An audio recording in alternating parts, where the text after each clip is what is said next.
Hi, my name is Colin Graham, and I'm the animation director on Watch Dogs 2. Today we want to give you a look at our free-roaming demo and give you a more detailed look at the open world and the Bay Area. This video is recorded from an alpha build of Watch Dogs 2 running on PS4. In Watch Dogs 2, we've expanded our hacking tools to give the players more options. By tapping and releasing the L1 shoulder button, we can do a contextual quick hack on this person. If we want more hacking options, we simply hold the L1 button while focusing on our target. Now we can see that there's 4 contextual hacks available on this car. Using the L1 button in 2 different ways allows the players to have fast access to the most common hacks, but it also opens up additional contextual hacks. This gives the player more hacking options than before. We've also added a NetHack view to the hacking toolkit, which allows you to toggle a digital filter to see the world like a hacker. We can easily pick out hacking opportunities and also pick out strange digital signals and data anomalies that are of interest to us. The orange signal indicates that there's a person whose digital profile has interesting properties for us to investigate. So let's take a closer look. When we're exploring the world, NetHack is a very useful tool to help us identify people or items of interest. It's a really good idea when you explore the open world to use your NetHack and look around because you never know what you'll find. We can hack into his phone and read his text messages to get a clue about what's happening. As a hacker, it's really easy for Marcus to get someone's personal information. This guy's text messages indicate that he's experiencing strange behavior happening on his phone. He seems to think that it happens every time he comes to this exact area. Let's see what our DedSec teammates think about these strange signals. That felt like a rock star pose. Found something weird. Sweet. Get a picture. No, I mean, my MC catcher detector is going off. We really need to find a better name for that. Why? That's the technical name. My Stingray sniffer tells me somebody's leeching data off of people's phones below. Looks like the data's going to Coit Tower. See? Weird. Weird indeed. Marcus has detected that there's an illegal Stingray box deployed somewhere around Coit Tower. We now have access to a new DedSec operation, and we can track it with our DedSec app. You can do any operation you want in the order that you want, as long as you've discovered it and it's in your DedSec app. With the NetHack, we can see the Stingray box is deployed all the way on the top of Coit Tower. But since the tower is closed, we're going to have to find another way to reach it. Hey, you still have a little on your nose. In Watch Dogs 2, Marcus has some custom-built toys to play with, so we can just deploy our quadcopter and fly it to the top. Coit Tower is an iconic landmark known for its great view. From here, you can see the whole city is accessible. You can visit landmarks like Sutro Tower, you can explore Golden Gate Park, or take a drive across the bridge to Marin. You can sail the bay on a sailboat, or you can visit Alcatraz, or maybe take a selfie with the sea lions on Pier 39. You can also travel across the Bay Bridge to Oakland, or take the freeway south to Silicon Valley. You can also take your time and explore San Francisco's diverse neighborhoods like Chinatown, Castro, or even the Tenderloin. With the drone, we can easily hack into the Stingray box and track its source. This one is operated by Greystrom, who are illegally installing these boxes all across the city. The open world is full of opportunities like this DedSec operation. All you have to do is explore the environment using NetHack and the Profiler to find them all.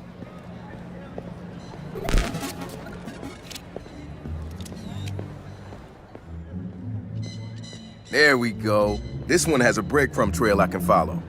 Nice. Where's it go? Looks like Greystrom set up a warehouse out by the piers. You wanna bet I can find some shady shit in there? Definitely some shady shit in there. We can open our smartphone and select the DedSec app to track this operation. We use the DedSec app to manage all of our activities in Watch Dogs. We can see the objectives on our map, and it's not very far, so we can drive there pretty quickly. The Noodle Map app can be used to locate different landmarks and areas of interest. The entire Bay Area is yours to explore from the very beginning of the game, so you don't need to unlock anything. There's also a shop on Pier 39 where we can customize Marcus's outfit, and there's some other open world activities we can check out along the way too. Let's take this car and head down to the waterfront. Cars are particularly vulnerable to a hacker like Marcus, and you can acquire a skill that allows you to simply unlock any car in the game with your phone. One of the biggest feedbacks we got from the fans after the first Watch Dogs game was about the driving. We've significantly improved the driving to make it more responsive and accessible to a wider number of players. Driving was reworked extensively with a team of experts from Ubisoft Reflections. This is a particularly important improvement because San Francisco is known for its steep hills and its tight winding streets. Of course, driving and hacking go hand in hand, and you can still hack steam pipes, traffic lights, and you can also hack individual vehicles. As you can see, it's much easier to drive through the city in Watch Dogs 2. Let's pull up here at iconic Pier 39 and take a quick look around.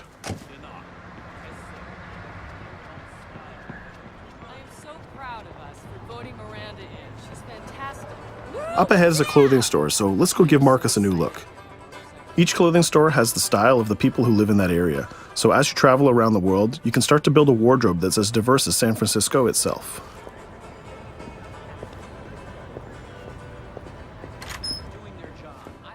There are over 700 unique items of clothing that Marcus can purchase to wear, with over 1 billion possible combinations.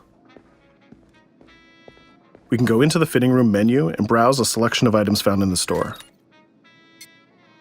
Let's start by switching up Marcus's jacket.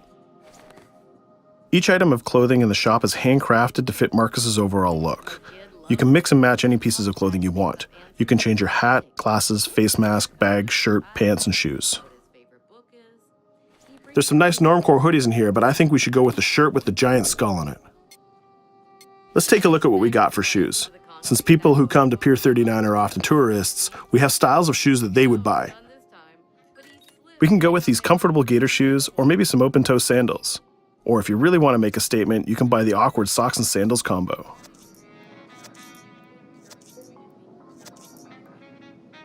In the end, though, I think we should go with Stars and Stripes Chucks. We could really stay here all day trying on clothes, and each store has a wide variety of clothing options, so you can really make Marcus look the way you want. From biker leather to hip-hop, from pinstripe suits to tie-dye tank tops, you can really craft the look that's unique to you. In Watch Dogs 2, you manage your activities from your smartphone. There's an app shop, a media player, the DedSec app, and a research app that allows you to develop new skills. Let's take a look in the app shop to find the ScoutX app. San Francisco is full of iconic landmarks, so as you explore the world, you'll find new ScoutX objectives in the app. Once we've installed it, we can find nearby landmarks and go check them out. When you visit San Francisco, there's so many great landmarks to visit.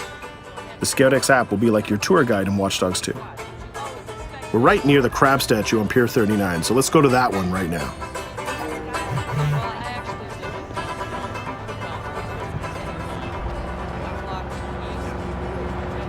These tourists have the right idea. We'll just pop open our phone and select our camera and take a picture of this giant crab. Let's make it a selfie and use the California Vibe filter.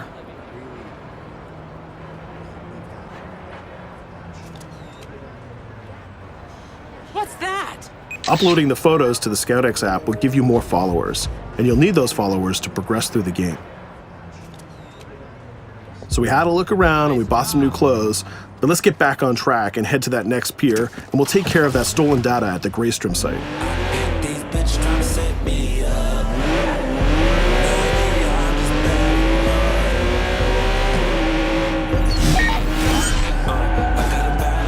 We can see the objective marker in our minimap, and it's also displayed in orange at the end of the pier.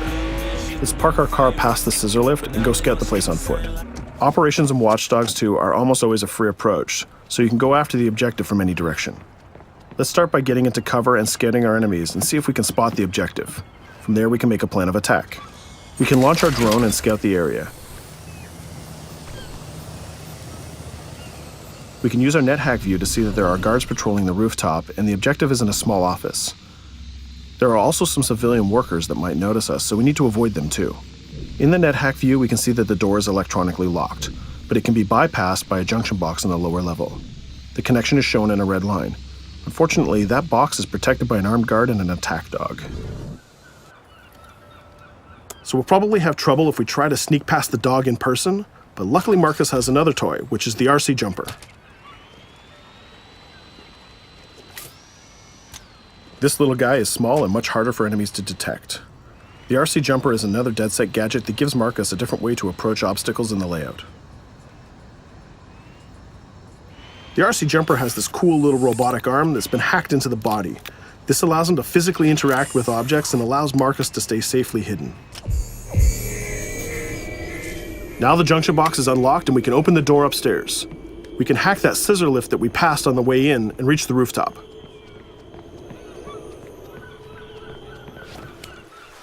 By hacking into the OS of the scissor lift, Marcus can take remote control of it. Not only can you raise it up and down, but you can actually drive it around anywhere you want in the world. This level of control gives players total freedom when dreaming up an approach to a mission. Our first challenge is to get past the guard in front of us. So let's hack into the security camera and see how he might be vulnerable.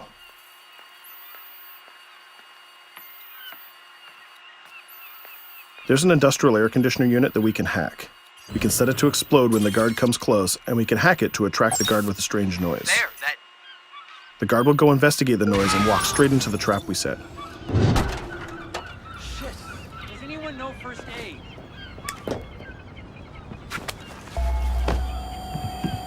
And just like that, we've taken out the guard, created a distraction, and slipped into the compound.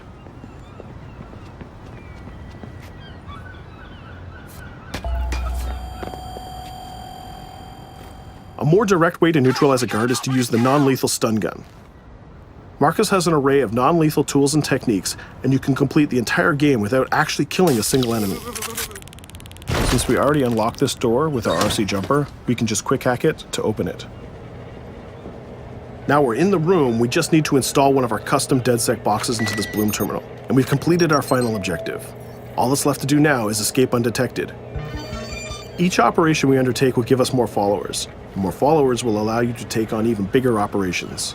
So let's get off this pier and explore a little bit more.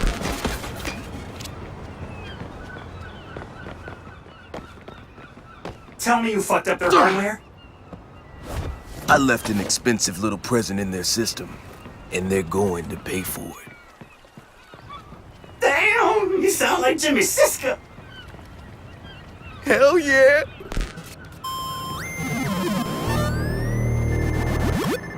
Up ahead, we'll notice there's another player hanging about. He's easy to spot because of the purple icon and the gamer tag over his head. In Watch Dogs, your game session can be seamlessly merged, and you will often encounter other players exploring the world just like you. This guy looks really friendly. We have an opportunity to join up and form a co-op party, so let's send him an invite.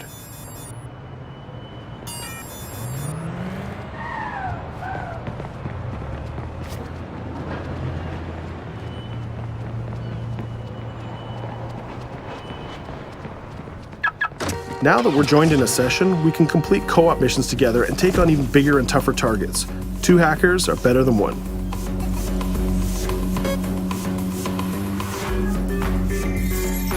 We're gonna head across the bay to Prescott, which is in North Oakland, to infiltrate a gang lair. We can get there by driving across the Bay Bridge together.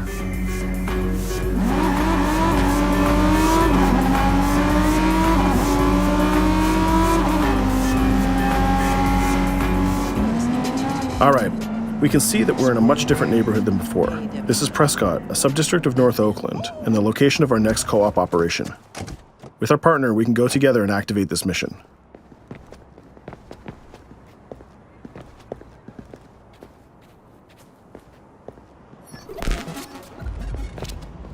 Marcus, we have operations popping up everywhere. Some of them are 2 hacker jobs. Where you need me? Sending you the coordinates. And Marcus, it works both ways. When you need help, fire off a call and we'll send someone your way for the assist. This area is a free approach, so we can tackle it any style we want. Since we're now 2 hackers working together, we'll cover our partner from the sky and help him out with some well-timed hacks. We can distract this guard by hacking his phone, and our friend will take him down very stealthily. We'll continue to scout the area and find more lookouts, like this gang member on the rooftop. You can automatically tag them, and once they're tagged, both players can see them. Our partner is going to sneak up on the rooftop and take out this guard, and we can help him with some well-timed hacks. If we use a contextual hack on this transformer box, we can attract the guard. Our partner has an easy shot with his stun gun from that distance.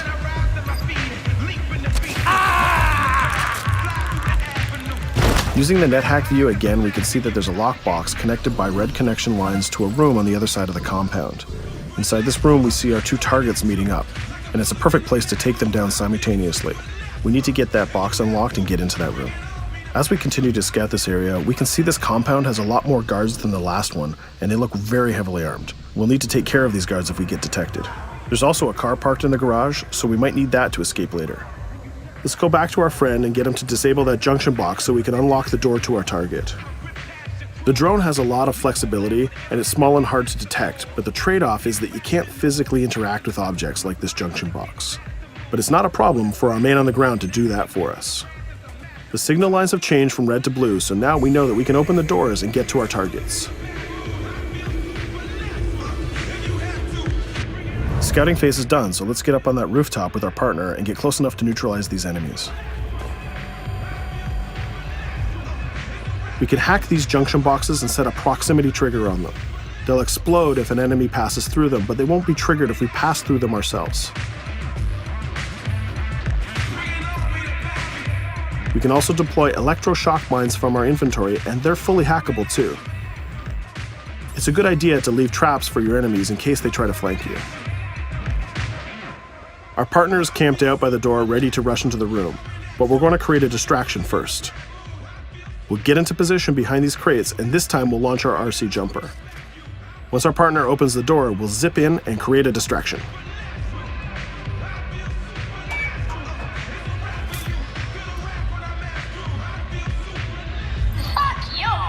Our jumper has another feature too. It can launch foul-mouthed taunts and make people angry. Now's our chance. The gang leaders are distracted, so let's rush the room. This guy was pretty tough, but getting a thunderbolt to the face will ruin his day. Now we have a cell phone and all the evidence that we need. We just need to plan a way out of here. We can switch back to our quadcopter, which is hovering where we left it, and take a look at what's going on from the sky. We can see one of the guards is rushing up the stairs to help his boss, but our partner has that door covered with his DedSec rifle. There's another guard on the ground level who's alerted to our gunfire, so let's use a contextual hack on him. We've changed his profile to make a rival gang think that he's a police informant. The rival gang will come to this compound and take care of him for us. Things are heating up, so we're gonna have to improvise a little bit. We can hack the car in the garage and reverse it away from the enemies so we can use it for our getaway. The rival gang just arrived and they've engaged in a gang war with the remaining guards. These guys aren't messing about, they're armed with grenades and body armor. We'll take some higher ground and use our DedSec 3D printed assault rifle to take them on. They're here somewhere. Find them. He lost us. Our call, we better leave it. There's still one guard left, so we can hack his headset, which leaves him vulnerable to a takedown.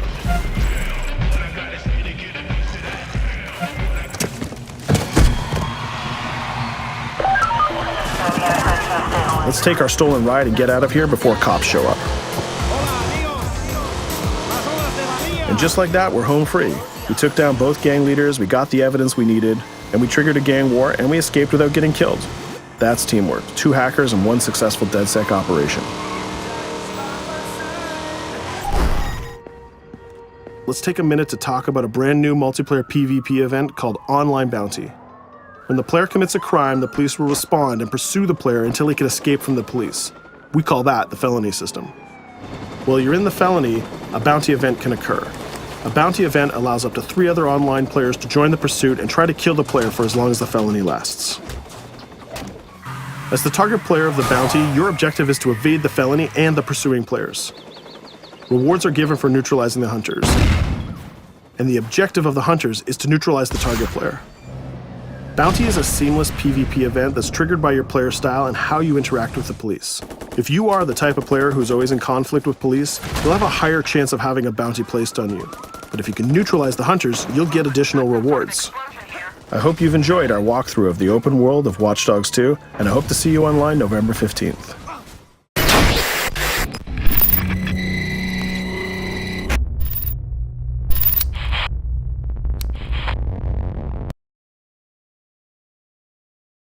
For the players.